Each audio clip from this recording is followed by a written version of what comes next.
जय हिंद दोस्तों, स्वागत है आपका अपने चैनल पे जिसका नाम है स्टूडेंट एकेडमी। और आज हम पढ़ने वाले हैं सॉल्ट्स के बारे में।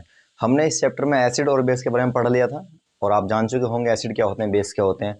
उसके बाद हमने जो इसमें इंडिकेटर के बारे में पढ़ा कि इंडिकेटर क्या होते हैं, फिर हमने उनके एसिड और बेस के यूज़ पढ़े। आइए चलते हैं अपने नेक्स्ट टॉपिक की ओर जिसका नाम है सॉल्ट। सॉल्ट एक्चुअल में होता क्या है? सॉल्ट को हिंदी में बोलते हैं लवण, ठीक है। हाँ, सॉल्ट मतलब लवण।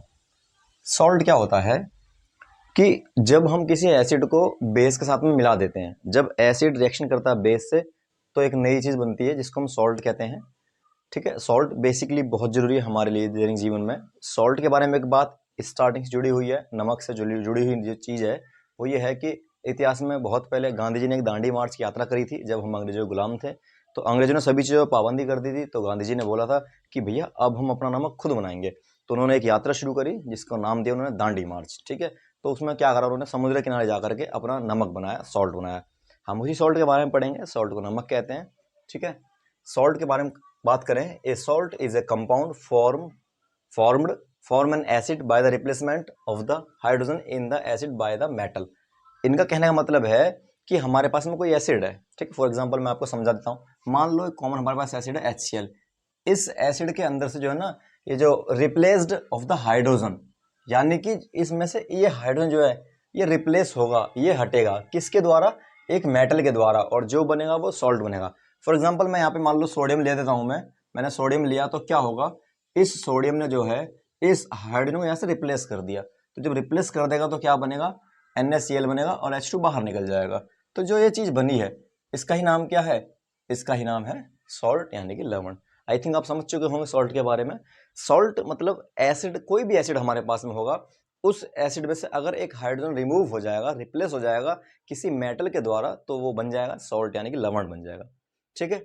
ओके, लवण के बारे में बात करूं तो लवण जो है कई तरीके से फॉर्म होता है। सबसे पहली बात करें, सॉल्ट ऑफ हाइड्रोक्लोरिक एसिड। मान लो HCl हमारे पास में है, ठीक है, और HCl का हमारे पास में कोई एसिड है और उस एसिड से कोई जो है सॉल्ट बनता है, तो उसको हम क्या बोलेंगे?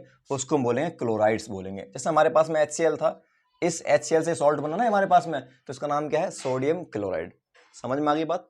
ओके, जैसे मैंने एग्जांपल लिखा हुआ है यहाँ पे सोडियम क्लोराइड, क्यों? क्योंकि ये HCl से बना हुआ है। कैल्शियम क्लोराइड, ये भी क्या है? ये भी HCl से बना हुआ है, हाइड्रोक्लोरिक एसिड से बने हुए हैं। मतलब बात सीधी सी ये है कि जो भी सॉल्ट बनते हैं, देखो सॉल्ट बनते तो एसिड से ही है, ये बात तो कन्फर्म है, एसिड से ही सॉल्ट बनेंगे। लेकिन एक मेटल आएगा वहां से हाइड्रोजन रिप्लेस कर देगा, हटा देगा, तो सॉल्ट बन जाएंगे। लेकिन अगर सॉल्ट हमारे पास में हाइड्रोक्लोरिक एसिड से बनते हैं सॉल्ट, तो वो बनेंगे क्लोराइड्स। वहीं सेकंड बात है salt of sulphuric acid. Sulphuric acid बोले तो H2SO4।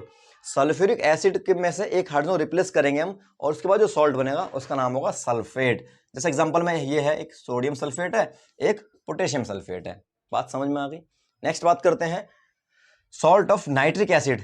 एक हमारे पास नाइट्रिक एसिड होता है HNO3। नाइट्रिक एसिड में अगर जो एक हाइड्रोजन हटा देंगे और वहां पे जो है कोई मेटल आएगा, तो जब सॉल्ट बनेगा हमारे पास क्या बनेंगे? नाइट्रेट्स बनेंगे। नाइट्रेट्स यहाँ पे कोई है, ये रहा sodium nitrate, NaNO3, sodium nitrate नाम के सॉल्ट बनेंगे। ये सभी सॉल्ट हैं पूरे के पूरे, मैंने सभी सॉल्ट लिखे हुए हैं।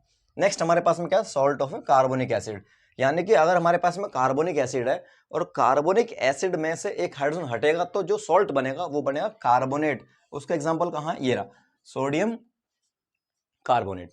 समझ में आएगी बात? नेक्स्ट हमारे पास में अगला क्या है कि सॉल्ट हमारे पास में होगा, सॉरी हमारे पास एसिड होगा, कौन सा? Acetic acid. उस एसिटिक एसिड से जब सॉल्ट बनेगा कोई, तो कौन सा सॉल्ट बनेगा? एसीटेट सॉल्ट बनेगा। बात समझ में आ गई? ओके, एसीटेट सॉल्ट बनेगा, कहाँ है वो? ये रहा सोडियम, इसको जो है एसिटिक एसिड का जो सॉल्ट बनेगा उसको बोलेंगे हम एसिड।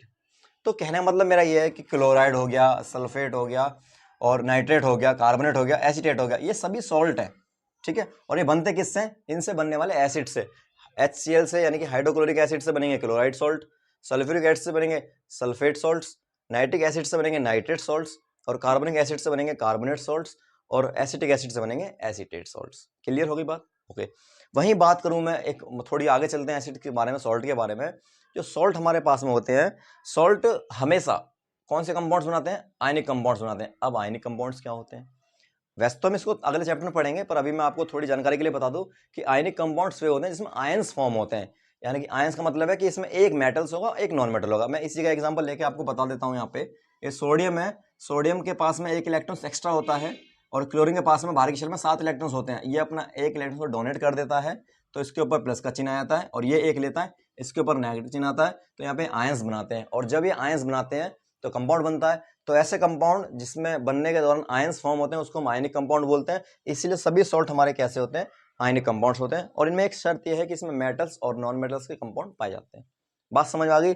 वहीं फिर सॉल्ट्स की फैमिली की बात करते हैं, तो सॉल्ट्स के फैमिली की बात करें तो sodium chloride, calcium chloride, aluminium chloride. मतलब कहने का मेरा मतलब यह है कि क्लोरीन तो यहाँ पे रहेगा ही रहेगा, यहाँ पे सारे मेटल्स को चेंज करते जाओ, क्लोरीन के सॉल्ट बनते चले जाएंगे। नेक्स्ट यहाँ सल्फेट की बात करें तो सल्फेट को बस ऐसा रखो और यहाँ पे मेटल्स चेंज करो तो सल्फेट के सॉल्ट्स बनते जाएंगे। तो सॉल्ट्स की बहुत बड़ी फैमिली है, इस तरीके से आपको पढ़ना है सॉल्ट। मुझे उम्मीद है कि आपको सॉल्ट समझ में आया होगा। अगर आपको नहीं समझ में आता है तो आप जो है कमेंट बॉक्स में मेरे से पूछ सकते हैं, हम कोशिश करेंगे आपको सभी सवालों के जवाब जल्द से जल्दी दें। ठीक है, मिलते हैं नेक्स्ट टॉपिक के साथ, तब तक के लिए धन्यवाद। जय हिंद, जय भारत।